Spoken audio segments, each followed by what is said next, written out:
एक गांव में एक मछुआरा रहता था। मछलियां पकड़कर और उन्हें बेचकर वह अपना जीवन यापन करता था। रोज सुबह वह नाव लेकर समुद्र में निकल पड़ता और शाम ढले ढेर सारी मछलियां लेकर घर लौटता था। नाव उसकी आजीविका का साधन थी, लेकिन वह सालों पुरानी नाव थी और टूटने लगी थी। इस डर से कि कहीं कोई दुर्घटना न हो जाए, उसने एक नई नाव बनाने का मन बनाया। उस दिन वह मछलियां पकड़ने न जाकर जंगल चला गया ताकि नाव बनाने के लिए मजबूत लकड़ी ला सके। नाव बनाने की मजबूत लकड़ी खोदते खोदते वह जंगल के बहुत अंदर चला गया और रास्ता भटक गया। शाम हो चली थी, धीरे धीरे अंधेरा होने लगा था। मछुआरे को समझ नहीं आ रहा था कि क्या करे, कहाँ जाए। तभी बादल घिर आए, बिजली चमकने लगी और जोरों की बारिश शुरू हो गई। मछुआरा रुकने के लिए आसरा खोजने जल्दी जल्दी आगे बढ़ने लगा। तभी किस्मत से उसे एक झोपड़ी दिखाई पड़ी। उस झोपड़ी की खिड़की से लालटेन को रोशनी नजर आ रही थी। मछुआरा उस झोपड़ी के पास पहुंचता है और दरवाजा खटखटाने लगता है। दरवाजा एक बूढ़े व्यक्ति ने खोला। उसे देख मछुआरे ने सारा हाल कह सुनाया और बोला, बाबा, मैं बड़ी मुसीबत में हूँ। ऐसी अंधेरी रात जंगल में कैसे गुजारूं? रात भर के लिए मुझे अपने घर पर आसरा दे दो। बूढ़े ने उसे घर में बुला लिया। मछुआरे ने देखा कि उस घर में एक बूढ़ी औरत भी है। उसने अनुमान लगाया कि वह अवश्य बूढ़े की पत्नी होगी। उसने उसे प्रणाम किया, लेकिन बूढ़ी औरत ने कोई उत्तर नहीं दिया। एक कोने में बने चूल्हे पर खाना बनाने लगी। बूढ़े व्यक्ति ने एक चटाई बिछाई और मछुआरे को उस पर बैठने को कहा। मछुआरा चुपचाप चटाई पर बैठ गया और धीरे धीरे देखने लगा। बूढ़े आदमी ने उसे कोई बात नहीं की। उसने बूढ़ी औरत से भी कोई बात नहीं की। उनका व्यवहार देखकर मछुआरा चकित था। कुछ देर बाद बूढ़े व्यक्ति ने मछुआरे को भोजन दिया और स्वयं भी बूढ़ी औरत के साथ भोजन करने लगा। फिर वो दोनों सो गए। मछुआरा भी चटाई पर लेट गया था, लेकिन उसे नींद नहीं आ रही थी। वह लेटे लेटे बूढ़े आदमी और औरत के बारे में सोच रहा था। दोनों उससे रहस्यमयी लग रहे थे। इतने घने जंगल में अकेले रहना, बिल्कुल बातें न करना। मछुआरे को लग रहा था मानो वे कोई भेद छुपा रहे हो।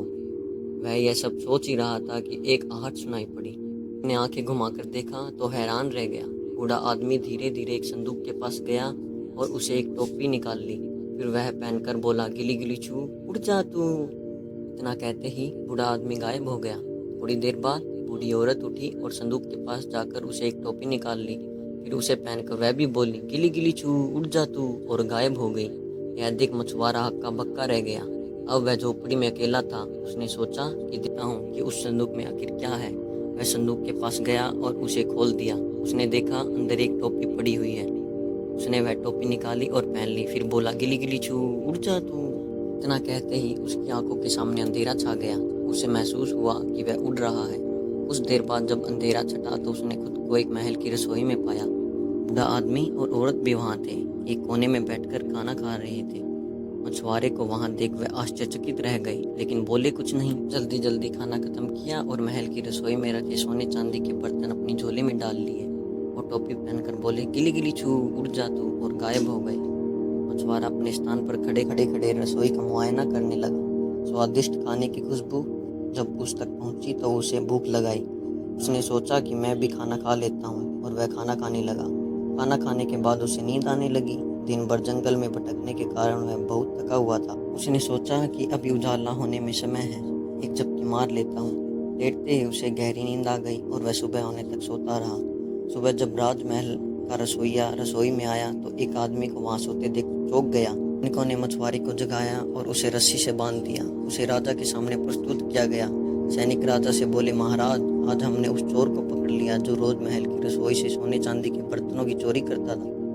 मछुआरे ने अपना पक्ष रखने का प्रयास किया, लेकिन राजा ने उसकी एक न सुनी और उसे मृत्यु दंड दे दिया।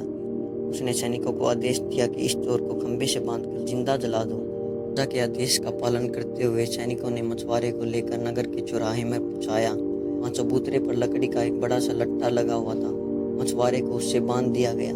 फिर उसे चारों ओर आग लगाने के लिए लकड़ियां रख दी गई। राजा सहित नगर की सारी प्रजा महल के चारों ओर मृत्यु दंड देखने एकत्रित हुई। मछुआरा अपने अंतिम समय देख सोचने लगा कि बिना प्रयास किए मरने से अच्छा है बचने का एक प्रयास ही कर लूं। वह राजा से बोला, महाराज, मृत्यु पूर्व मेरी अंतिम इच्छा पूर्ण कर दे। मैंने पूछा, बताओ तुम्हारी अंतिम इच्छा क्या है?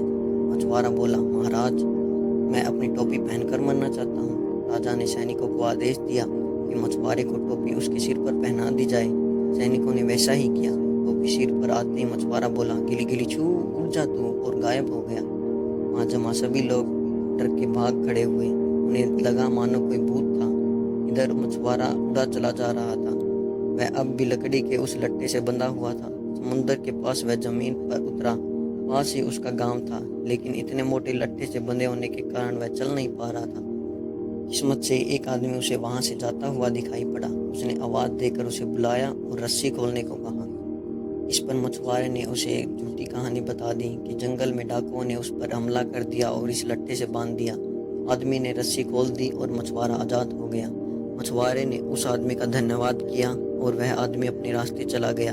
इधर मछुआरे ने देखा कि जिस लकड़ी से लट्टे से बांधा हुआ था वह नाव बनाने के लिए उपयुक्त था। इस तरह उसे नाव बनाने के लिए लकड़ी मिल गई। उसने उस लकड़ी से नाव बना ली। जादुई टोपी उसके पास ही रही, लेकिन उस दिन के बाद उसने कभी उसका उपयोग नहीं किया। वह अपने साधारण जीवन में सुखी था।